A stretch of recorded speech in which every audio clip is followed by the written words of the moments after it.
Nós, hoje, temos uma oportunidade muito significativa de estudo e, portanto, nunca é demais nós celebrarmos a codificação kardeciana pela possibilidade que ela nos concedeu de podermos ter contato com essa mensagem extraordinária que é a doutrina espírita. E hoje, particularmente, nós iremos nos debruçar sobre um capítulo específico da obra de Allan Kardec, o capítulo 7º do Livro dos Médiuns, que este ano comemora seus 160 anos de publicação.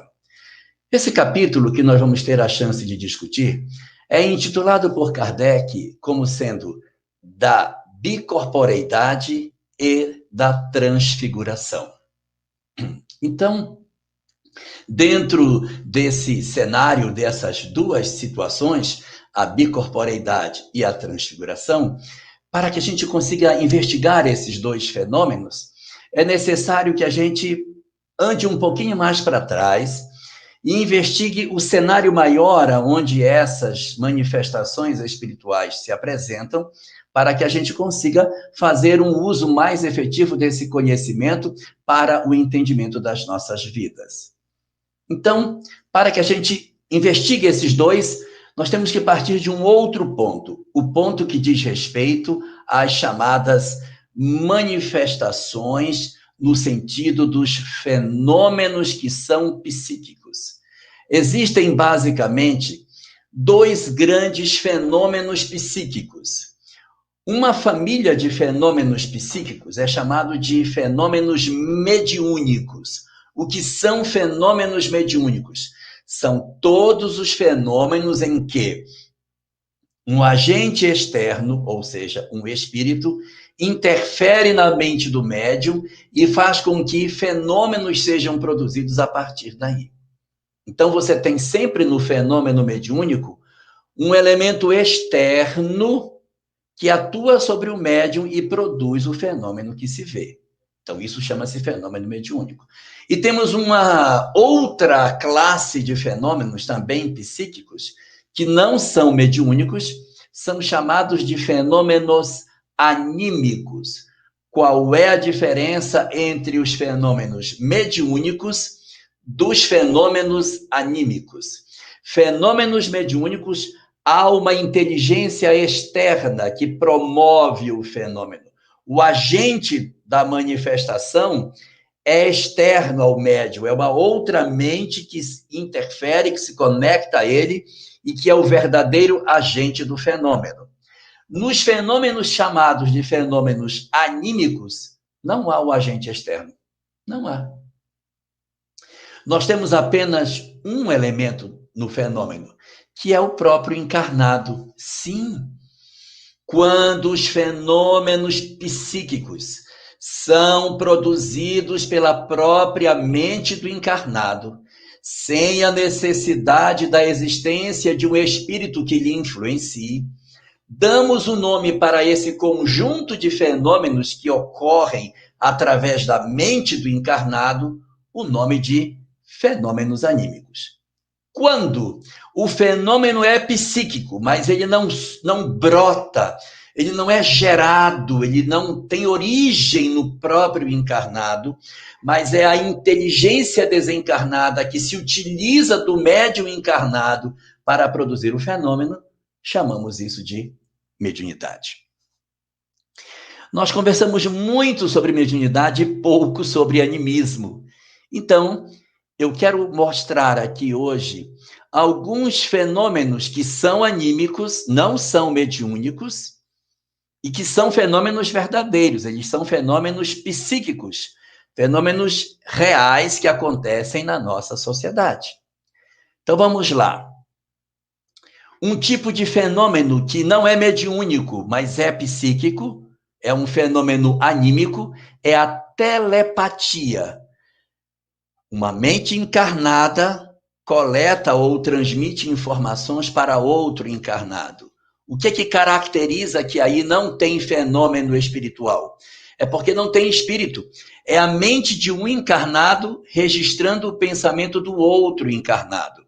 Quando dois encarnados ou mais trocam pensamentos e um registra o pensamento do outro, sem a necessidade que um espírito atue, levando a informação de A para B ou de B para A, nós temos aqui um fenômeno anímico, não temos um fenômeno mediúnico. Quem fazia isso? Nós vemos muitas vezes Jesus atuando de forma telepática. No diálogo de Jesus com Nicodemos, quando Nicodemos vai visitá-lo no capítulo 3 do Evangelho de João, ele diz assim: bom mestre, sabemos que vieste da parte de Deus, porque só uma pessoa que viesse da parte de Deus faria os sinais que tu fazes e tal, e tal, e tal. E ele não faz nenhuma pergunta. E o texto segue: e respondendo, Jesus lhe disse. Cadê a pergunta? Não tem pergunta, mas tem a resposta. É porque Jesus captou a pergunta na mente de Nicodemos e respondeu para ele antes que ela fosse formulada. Nesse momento, uma mente encarnada capturou a informação da outra mente sem a necessidade de um espírito. Fenômeno anímico, não é fenômeno mediúnico. Um outro fenômeno que também é tido como fenômeno anímico chama-se sonambulismo, conforme apresentado na obra de Allan Kardec. O que seria o sonambulismo? A capacidade de determinadas pessoas de se desprenderem do corpo e andarem pelas suas residências, saírem do quarto, verem o corpo dormindo, perceberem que estão fora do corpo, notarem que são uma coisa e o corpo é outra. Quando você tem os fenômenos da emancipação da alma, em que o espírito se desprende e tem uma vida consciente do que está acontecendo enquanto o corpo dorme, nós estamos falando de sonambulismo. E é uma faculdade anímica. Ela não é uma faculdade mediúnica enquanto não tiver espírito no cenário. Mas se quando eu desdobro, que vejo o meu corpo deitado, que vejo o meu quarto, que aí é um fenômeno plenamente anímico, eu vejo um espírito, como eu vi um espírito quando eu volto para o corpo, eu digo, eu vi um espírito no meu quarto. Como eu vi um espírito, automaticamente eu me tornei um instrumento de informação do mundo espiritual para o mundo corporal, então, conceitualmente agora, é sonambulismo mediúnico. Quando a pessoa se desprende e não enxerga nada de espiritual em torno de si, é sonambulismo anímico ou simplesmente sonambulismo. Quando eu me desdobro e vejo alguém, sonambulismo mediúnico. Um outro fenômeno que também é um fenômeno anímico, a chamada psicometria. O que é a psicometria? A psicometria é a capacidade que algumas pessoas têm, e não é mediunidade, porque essa característica está no encarnado, não está no espírito. É o encarnado que tem essa faculdade. Ele pega um objeto, e aí, de posse desse objeto na sua mão, ele começa a manusear o objeto, começa a sentir o objeto, e ele começa a dizer, esse objeto pertenceu a uma pessoa que passou por uma perda muito grande. Essa pessoa perdeu um parente. Ele consegue perceber as energias que estão impregnadas nos objetos. De que forma? É porque nós acabamos transmitindo as nossas emoções para aquilo que nos circunda. Uma pessoa que tem a faculdade de psicometria, ela não consegue perceber isso de qualquer objeto. Precisa ser um objeto que tenha relação com o encarnado. Não pode ser assim, eu saí, fui ali no centro da cidade, comprei uma medalhinha, pendurei no pescoço, e automaticamente quem vai pegar vai saber? Não vai saber nada de mim. A medalha tem que estar comigo, impregnada das minhas energias, dos meus fluidos. Quando a pessoa que possui o dom da psicometria toca, ele então percebe a história que está armazenada nas energias do objeto. É fenômeno anímico. Por quê? Porque não tem espírito. Se fosse um espírito dizendo para mim, olha, essa pessoa tem isso, assim, aí já era mediunidade, porque agora um espírito passou a informação. Mas quando é o próprio encarnado que, tocando no objeto, lê a história que ele possui, estamos nos referindo a outro fenômeno também anímico. Um outro fenômeno também anímico, cura. Existe algumas pessoas que possuem a possibilidade, como encarnados, que são promoverem a cura das pessoas.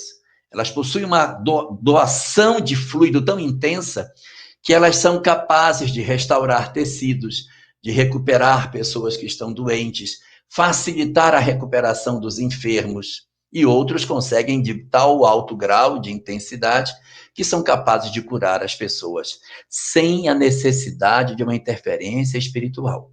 Se for um espírito que sugira isso para ele, e que venha e que doe fluido para que isso aconteça, quando é um espírito que se conecta, aí já é mediúnico. Quando é a própria pessoa que cura de si mesma, estamos falando de fenômeno anímico.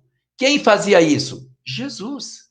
Curava as pessoas por faculdade anímica. As curas do Cristo não eram feitas através de nenhum espírito que vinha fazer o trabalho por ele.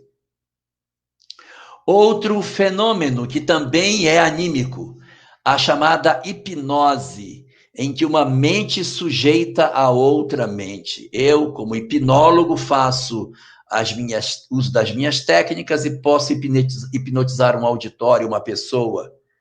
Quando eu faço isso, não existe espírito envolvido no fenômeno. É uma faculdade minha que eu coloco a serviço do que eu quero produzir. E aí eu, através dos meus movimentos, eu posso fazer com que uma pessoa, então, tenha a sujeição da sua mente à minha. Esse fenômeno não precisa ser espiritual. É claro que existe hipnose espiritual, espíritos obsessores que podem perturbar pessoas, sim, verdade, é fato, isso pode acontecer, mas existe a hipnose promovida de encarnado para encarnado. Nessa hora, o que a gente vai perceber? Duas mentes que estão de encarnados conectadas e uma comanda a outra. Então, a hipnose também não é fenômeno mediúnico necessariamente, ela pode ser um fenômeno anímico. Outro fenômeno que também é chamado de uma faculdade anímica, a telecinesia, a possibilidade de você mover objetos de um lugar para o outro com a mente. Ah, mas isso não é mediunidade de transporte? Bom, se for mediunidade de transporte, foi um espírito que carregou o objeto de um lado para o outro. Se for um espírito que usa o fluido do médium e move o objeto, aí não é mais telecinesia, é mediunidade de transporte. Mas quando é um médium, ele, o encarnado, que mobiliza seus recursos e move os objetos de posição, estamos falando agora de faculdades anímicas e não necessariamente de mediunidade. Então, a telecinesia é mais uma expressão de um fenômeno anímico e não mediúnico que a espécie humana possui. E um último fenômeno também anímico que existe, para a gente destacar, é o chamado animismo clássico. O que é o animismo clássico? É um fenômeno anímico muito típico em reuniões mediúnicas, na qual o médium dá a comunicação de si mesmo. O próprio médium dá a comunicação de si durante a reunião. Isso é animismo. Não confundir animismo com mistificação. Na mistificação, o médium está mentindo.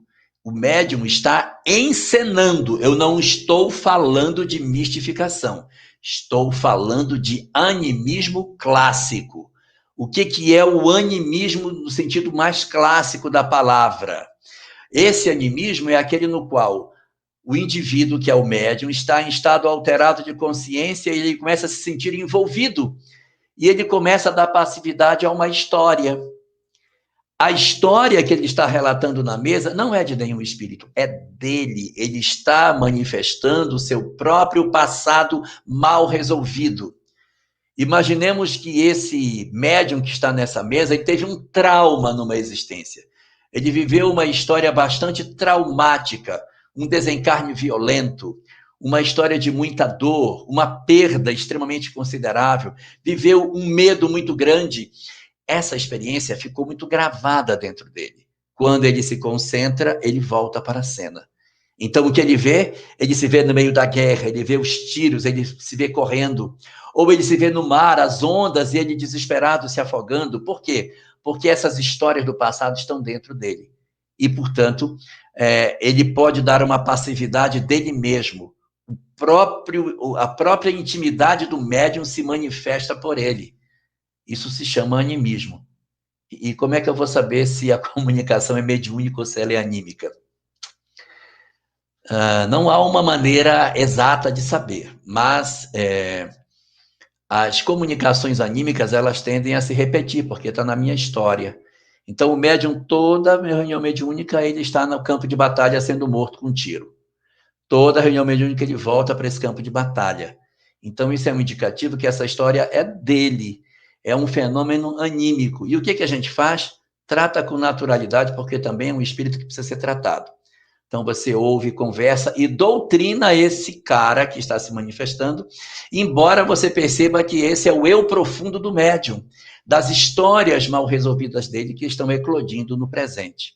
E você vai trabalhando, envolvendo, vai doutrinando, vai esclarecendo esse companheiro, e com o tempo a tendência é que as manifestações anímicas reduzam, e então o fenômeno mediúnico verdadeiro aflore. Por esse motivo, é muito comum que durante a formação dos médiuns, você perceba muitas manifestações anímicas, principalmente quando os médiuns estão no seu início de desenvolvimento, de educação da sua mediunidade. Mas eu falei aqui de alguns fenômenos que são anímicos, que não tem nada a ver com o que a gente tem para tratar hoje. É só para a gente entender que os fenômenos anímicos, eles existem. Eles são fenômenos que são criados a partir das características que a nossa sociedade possui.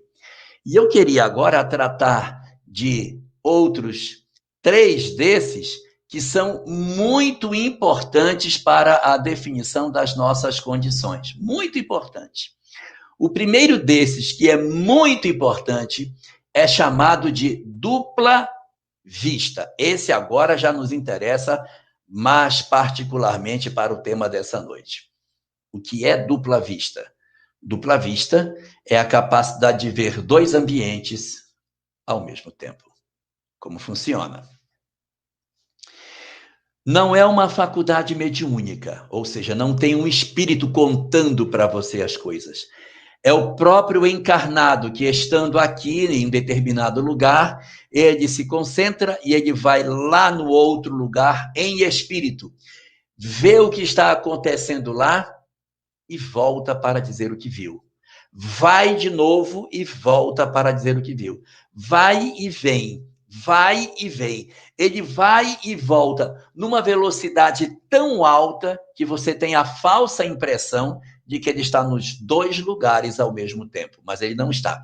Ele está lá, depois aqui, ele está lá, depois aqui. Só que é tão ligeiro esse ir e vir que dá a sensação de que ele tem uma dupla vista, que ele vê aqui e vê lá. Então ele diz assim, eu estou entrando no hospital, eu estou passando pela porta, e eu estou indo para o quarto 407, onde fulano está internado. Entrei no quarto dele, ele está deitado, lá com ele está fulano e fulano, ou seja, é como se ele estivesse vendo o que está lá. Mas como que pode? Porque o espírito se desprende, vai lá, vê e volta. E ele está em estado de vigília aqui e está percebendo o que acontece lá. Ele não está dormindo aqui. Ele está lá e está cá. Se ele estiver aqui e um espírito vier contar para ele o que acontece lá, aí não é mais dupla vista, não é mais animismo, aí já é uma mediunidade de audiência, de vidência, sei lá do que, porque tem um espírito trazendo a informação. Não é o caso. Eu encarnado que vou lá, vejo o que está acontecendo e trago de volta. Dupla vista. Quem fazia dupla vista? Jesus fazia dupla vista. Ele fez isso no momento em que ele encontra com Bartolomeu, que diz assim, Bartolomeu, não eras tu que estavas hoje de manhã debaixo de uma figueira? E Bartolomeu fica impressionado, porque ele teria visto ele debaixo da figueira. O que é isso? É o dom de estar aqui e enxergar o que acontece lá. O dom de perceber o que está em volta. Nós temos um relato muito interessante de dupla vista na biografia de Emanuel Swedenborg. Os seus biógrafos contam que, numa dada noite, Emanuel Swedenborg estava num jantar em uma outra cidade da Suécia, chamada Edimburgo. E nessa cidade, que é distante de Estocolmo, mais de 400 quilômetros, ele estava na cidade de Edimburgo e disse: gente, está tendo um incêndio em Estocolmo nesse momento. E o pessoal: sério? Sim, eu estou vendo o incêndio. Então ele estava numa cidade, enxergando através dos seus canais anímicos o fenômeno que ocorria na outra cidade. E ele vai narrando o incêndio todinho. Ó, chegou a equipe do socorro. Aí teve até um rapaz que estava no jantar que disse: e a minha loja já pegou fogo? Ele disse: não, está faltando um quarteirão para chegar na sua loja, mas vai chegar. E aí foi. Ó, o bombeiro chegou e está apagando fogo. E a minha loja? Ele disse: olha, o fogo apagou 8 casas antes da sua loja. A sua loja não foi queimada. Quando o homem vai para Estocolmo, ele vê lá o incêndio e realmente 8 casas antes havia paralisado o incêndio. Então, isso mostra a veracidade do fenômeno de dupla vista. Ele é um fenômeno com esse escopo, ou seja, eu estou aqui e percebo o que está acontecendo lá. Isso traz uma dúvida. Ora, se ele está aqui e ele está lá, as pessoas lá podem vê-lo, já que ele está lá? Sim. Os que forem médiums podem vê-lo, porque ele está em espírito. Nesse capítulo 7º do livro chamado O Livro dos Médiuns, capítulo intitulado Da Bicorporeidade e da Transfiguração, Kardec traz vários relatos de pessoas que, entre vivos, se visitavam. Estava encarnado aqui e aparecia visitando a pessoa lá. Então, desprende-se e vai ver a outra. Ele, portanto, faz muitos relatos desse tipo. No caso da dupla vista, a pessoa não aparece para todo mundo. Ele é apenas como se fosse um espírito naquele lugar, alcançável pelos que são médiuns. Isso se chama dupla vista, faculdade anímica que não tem nada a ver com o que a gente tem para ver hoje, mas que tem tudo a ver com o que eu vou dizer agora. Parecido com a dupla vista, parecido com ela, chama-se bicorporeidade. Por que é parecido bicorporeidade com dupla vista? Porque nos dois fenômenos não tem espírito, é faculdade anímica. Sou eu que realizo o fenômeno de mim mesmo. Na faculdade de dupla vista, não tem espírito, sou eu que vou, sou eu que volto. Na faculdade de bicorporeidade, também não tem espírito, sou eu que produzo o fenômeno. E ele é muito semelhante ao fenômeno de dupla vista. Na bicorporeidade, também, o médium está em um local e ele se desloca espiritualmente para lá e para cá. Para lá e para cá. Tendo consciência do que está acontecendo lá e consciência do que está acontecendo aqui. Ele se apresenta como se ele estivesse nos dois lugares. Ele vê o que se passa na cena em que ele está presente, mas ele vê também o que está acontecendo no lugar distante da onde ele estaria fisicamente. Muito parecido com dupla vista, porque na dupla vista não é isso? Eu estou no lugar e vejo o que está acontecendo no outro. Bicorporeidade também. Eu estou no lugar e também percebo o que está acontecendo no outro. E qual é a diferença entre essas duas faculdades? Já que as duas são anímicas, não tem espírito envolvido, é só o espírito da pessoa que produz o fenômeno, já que a pessoa está no lugar e percebe que está na outra, qual é a diferença? A diferença é que na dupla vista, você tem um espírito que vai e volta naquele lugar, mas ele só está com um corpo materializado, só tem um. No lugar onde ele vai, ninguém o vê, fora os médiuns. Quem não é médium não surpreende essa pessoa visitando esse ambiente. Quando estamos falando de bicorporeidade, é completamente diferente. Na bicorporeidade, o elemento se desloca para o outro local e materializa um corpo. Do mesmo jeito que você tem os fenômenos de materialização, os fenômenos de aparição, em que um espírito aparece visível para todos e até tangível para as pessoas numa determinada reunião, nos fenômenos chamados de bicorporeidade, a coisa é semelhante. Eu estou na cidade A, mas eu, em espírito, me desloco para a cidade B. Na cidade B, eu materializo um segundo corpo. Eu tenho meu corpo normal, que é esse que eu estou usando, mas eu saio de mim, vou para outro lugar, materializo um corpo lá. E eu fico lá e cá, lá e cá. Eu vou e volto tão rapidamente que você tem a sensação de que eu estou nos dois lugares, mas eu não estou.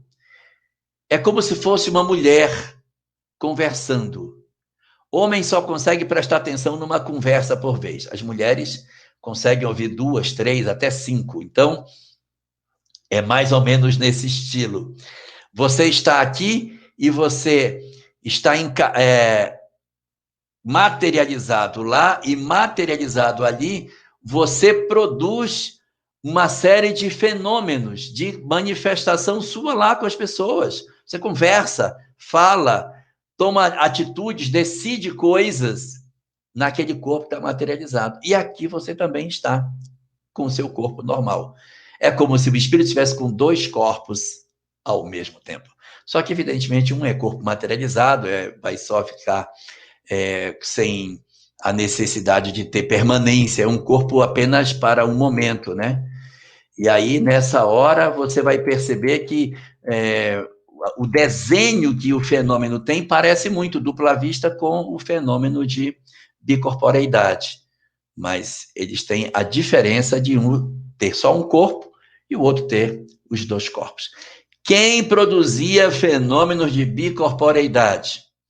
Nós temos um caso muito clássico comentado sobre isso, que é o caso de Santo Antônio de Pádua, que, segundo os relatos da própria igreja, ele teria estado numa determinada cidade fazendo uma missa, e esse caso Allan Kardec cita no capítulo 7º dessa obra, do Livro dos Médiuns, esse caso está presente lá. Ele está fazendo uma missa numa determinada cidade, isso é comprovado, ele estava fazendo a missa, mas, surpreendentemente, ele também aparece em Lisboa.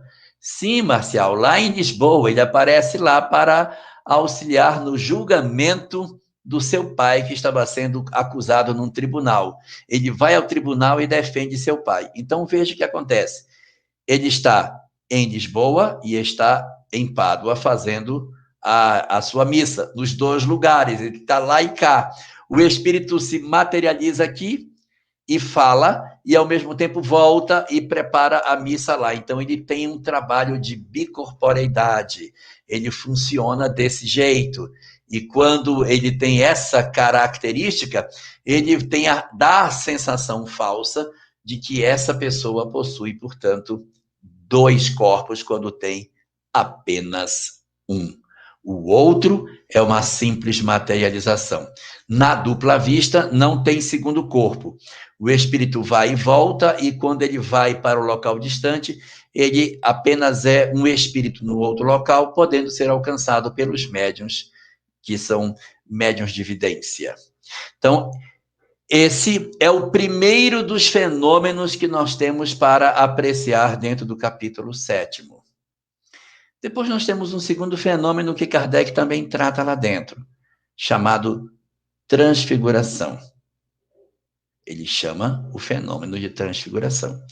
Só que essa palavra transfiguração, ela tem 2 vertentes. Existe uma transfiguração anímica e existe uma transfiguração mediúnica.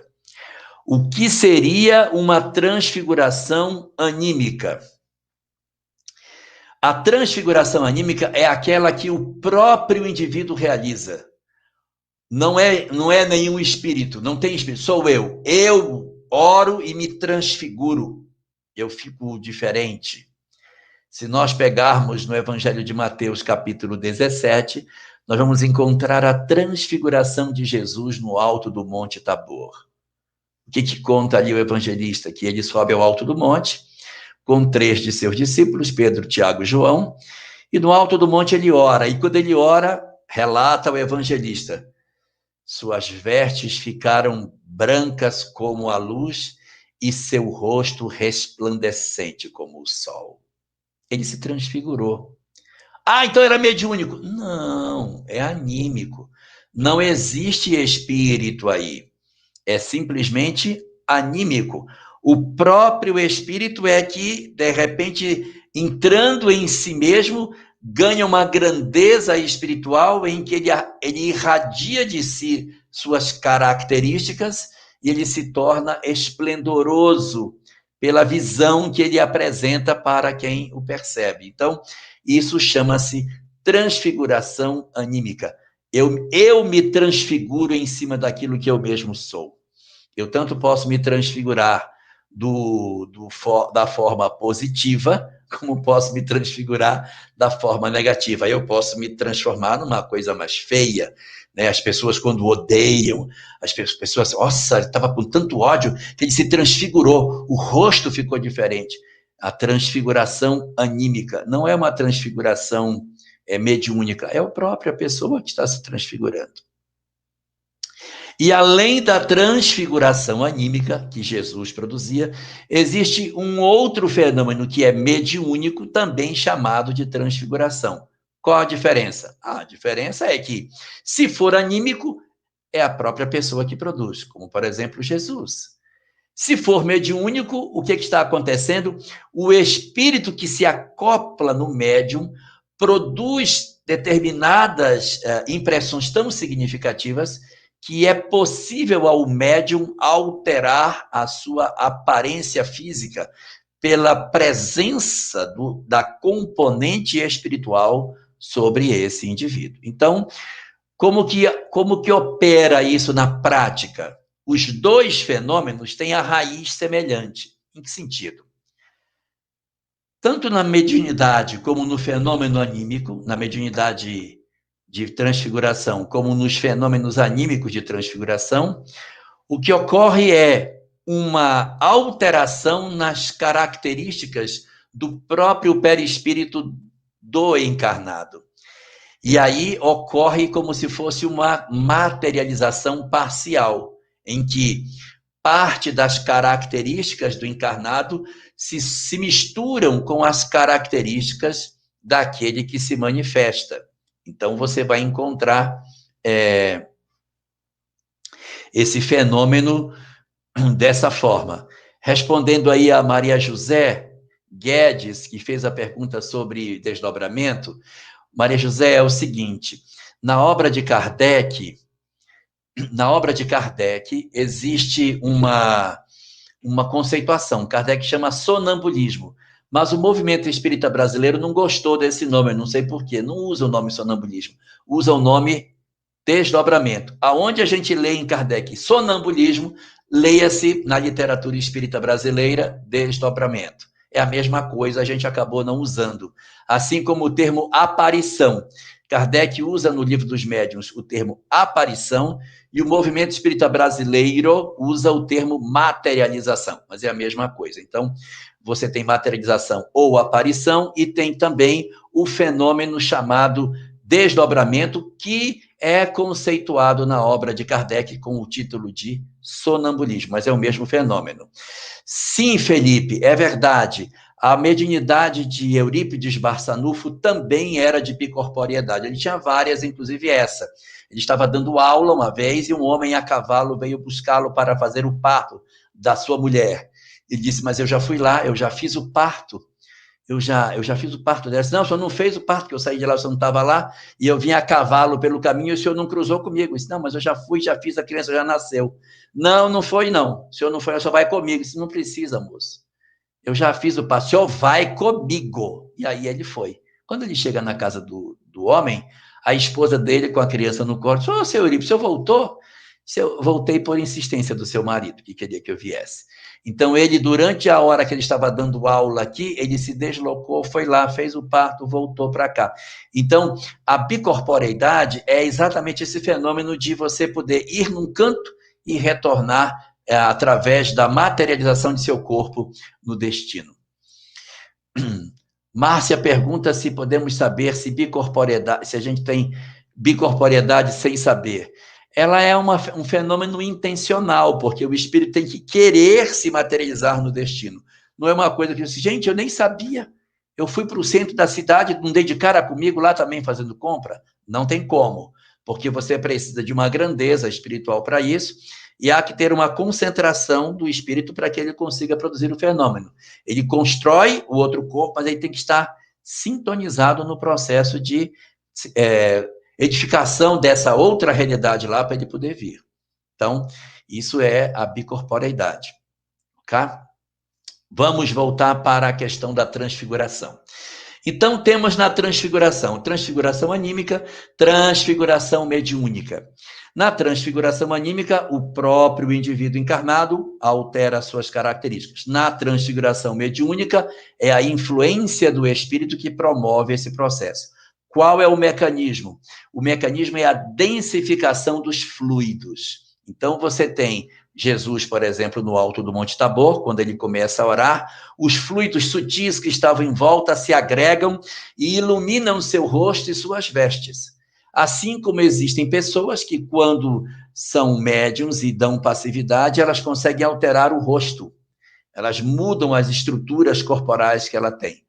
No livro dos médiuns, que estamos discutindo, no seu capítulo 7º, Allan Kardec traz o caso de uma jovem de aproximadamente 15 anos, que era médium e que manifestava os espíritos e tinha muito a tendência de produzir fenômenos de transfiguração. Ela fazia a passividade e automaticamente ela apresentava as características físicas do espírito que se comunicava. Era como se, entre aspas, o espírito se materializasse em cima do corpo dela. Não sei se eu me faço claro, mas você tem aqui um corpo e se densifica fluidos em volta desse meu corpo, dando dimensões e características que são típicas do desencarnado e não do médium em si. E aí, nesse caso, Kardec apresenta, inclusive, um detalhe sobre essa questão, é que ela era médium e seu irmão era desencarnado. O irmão dela era mais velho, bem mais alto, bem mais corpulento.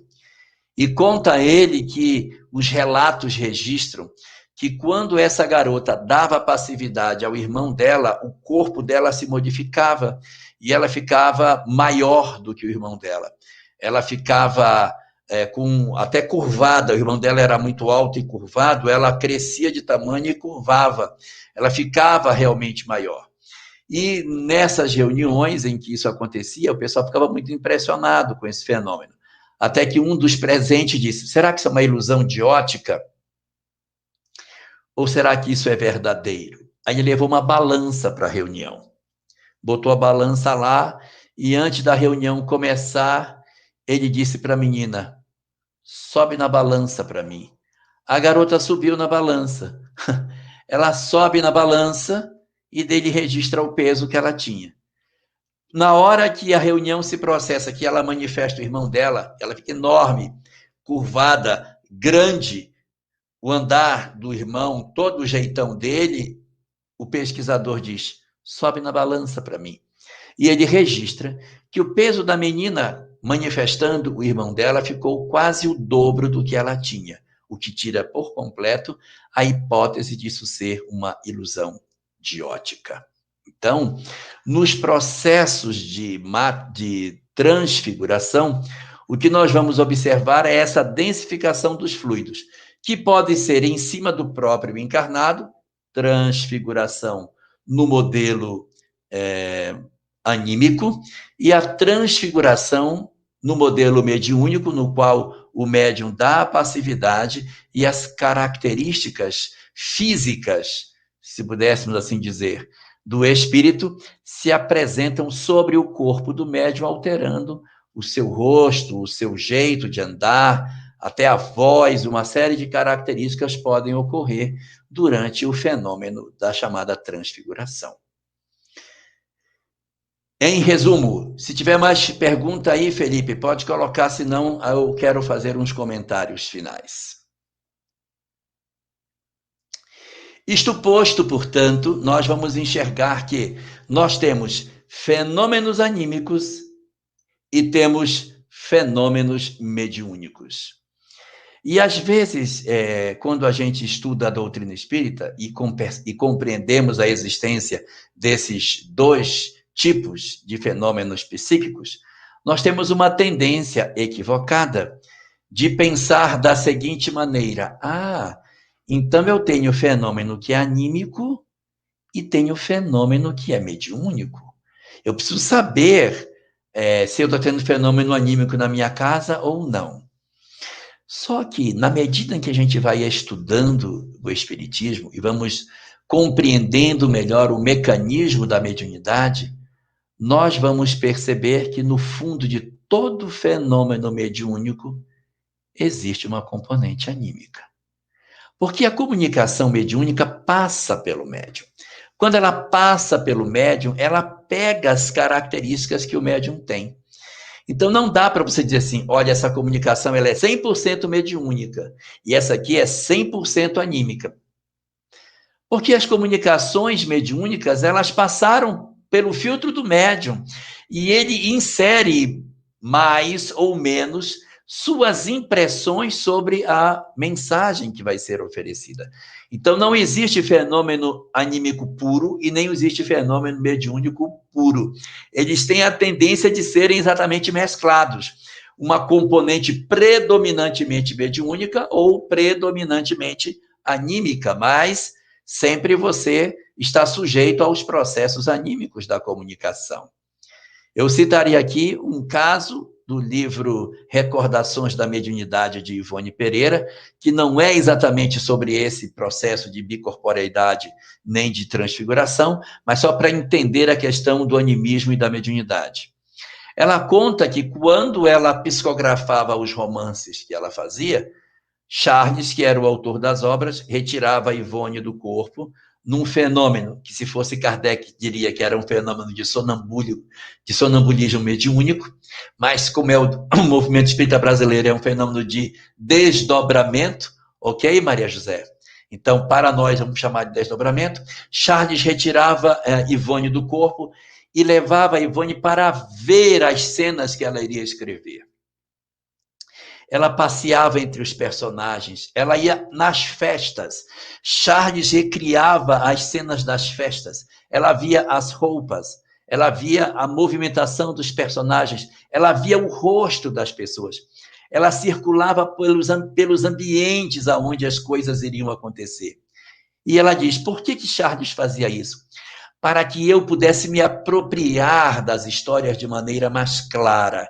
E quando ele viesse para fazer o escrito do texto, eu conseguisse ser muito mais fecunda na hora que a gente fazia o fenômeno da produção da comunicação. Então, ora, quando Ivone recebia, ela tinha uma história que ela tinha vivido antes, ela via o rosto dos personagens, ela tinha estado nas cenas, ela viu as cenas de violência, ela viu as cenas de uma série de coisas. No livro Nas Voragens do Pecado, ela conta que teve cenas que ela visitou do massacre, mas, apesar de ter visto essas cenas, na hora de escrever, o impulso para colocar no papel não veio. Mas ela viu algumas cenas de Otília subindo no sino da igreja e batendo o sino, assim, profundamente incomodada. Então, ele fazia isso para que existisse menos animismo na hora da escrita dos seus textos. Então, esses cuidados os mentores tomam para reduzir a capacidade anímica que eles possam apresentar. A mesma coisa acontecia com Chico. Quando ele psicografou a obra Paulo e Estevão, Emmanuel levava para que Chico visualizasse algumas imagens que ele iria passar para o papel, para que ele pudesse mais nitidamente ter condição de receber as comunicações mediúnicas para colocar, para que diminuísse o freio, o filtro do médium, de certa maneira, contaminando a mensagem mediúnica que vinha. Então, a mensagem mediúnica, ela tem uma componente anímica, e os mentores, quando vão trabalhar com os médiuns, eles procuram fazer algum tipo de trabalho para reduzir o animismo e tornar-se ainda mais expressivo o aspecto mediúnico das suas comunicações, mas nem sempre isso alcança toda a plenitude. Tem vezes, Ivone conta, que ela passou de uma festa, era para ter registrado a letra de uma música do livro Amor e Ódio, ela não registra, e depois a música se perdeu. Ela não conseguiu, quando escreveu, trazer a música de volta. Por ela não ter aproveitado o momento e ter registrado no papel o que ela via, quando veio a hora de escrever, ela não conseguiu fazer. E ele disse a ela, quando ela voltou do desdobramento, escreva logo, porque amanhã você vai esquecer a letra. Não, a letra é linda demais, eu não vou esquecer, pode deixar. Esqueceu. Muito bem, então esses fenômenos de bicorporeidade e o outro fenômeno, a transfiguração, eles possuem características fundamentalmente anímicas, mas a transfiguração pode ser mediúnica. E nesse sentido, a Olga Batista faz uma pergunta para nós. Ela pergunta se quando Bezerra de Menezes fala através de Divaldo, se ele está mudando e ele muda a voz, se isso é uma transfiguração ou não. Pode ser, pode não ser. Pode ser no seguinte sentido, de repente o alcance vocal de Divaldo não é condizente com a gravidade da voz que ele apresenta quando Bezerra se manifesta. Se isso for assim, então, se ele não tem, então é uma manifestação de transfiguração, ou seja, houve uma mudança de voz, como Kardec coloca, que pode ser fruto dessa transfiguração. De outras, pode ser só uma impostação que a própria voz dele tem, na medida em que aquela entidade se manifesta, ele, usando recurso natural, orgânico, sem ser nenhuma característica que o corpo físico dele não faria, então ele, assumindo uma postura do acoplamento do espírito no corpo, ele produz o fenômeno que a gente vê de alteração da voz.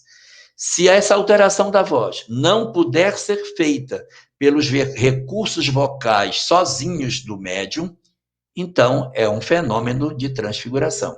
Se ele puder, aí é simplesmente um fenômeno de acoplamento que as pessoas têm.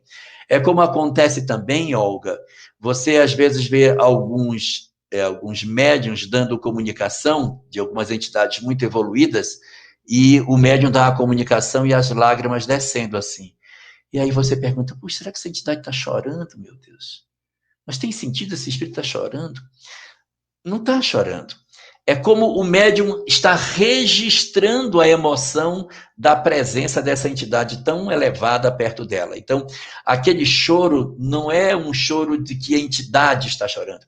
É o médium que não está suportando a intensidade de sentimentos que ele está tendo, de amor, de emoção. Então, ele dá a comunicação e as lágrimas podem descer dos olhos, sem que a gente tenha que dizer, olha, o espírito deu uma comunicação chorando lá no meu centro espírita. Não era o espírito, era o médium. É processo de registro dessa informação. Então, você pode ter, sim, fenômenos que são mediúnicos, que apresentam essas características de alteração, mas outras vezes não. Às vezes os fenômenos não são desse tipo. Os fenômenos dizem respeito a características orgânicas que a pessoa tem e que, ao mudar a impostação, ao sentir o acoplamento do espírito, ele teria a condição de alterar a voz. Então, não dá para a gente dizer se, no caso específico de Divaldo, com Bezerra é um fenômeno específico de transfiguração ou se é simplesmente impostação. Em outros casos, sim. Em outros casos, é um fenômeno típico de transfiguração, porque a pessoa, organicamente, não teria condições de expressar as características que ele possui. Ok? Mais alguma questão? Por hora, o público ali aparentemente está satisfeito. Não apareceu nenhuma outra pergunta por enquanto. Acho que eles têm muito aí o que digerir em relação às informações que eles receberam. Bom, o mais importante de tudo isso, Felipe, é que essas informações não sejam simplesmente para os nossos cérebros, sabe? Porque às vezes a gente se dá conta desses mecanismos, dessas técnicas, e nós temos a sensação que conhecer isso é o mais importante para as nossas vidas, e não é. A técnica não salva as nossas almas. Nós temos uma obra de Emmanuel chamada Há 2000 anos, em que o grande personagem dessa história é Lívia.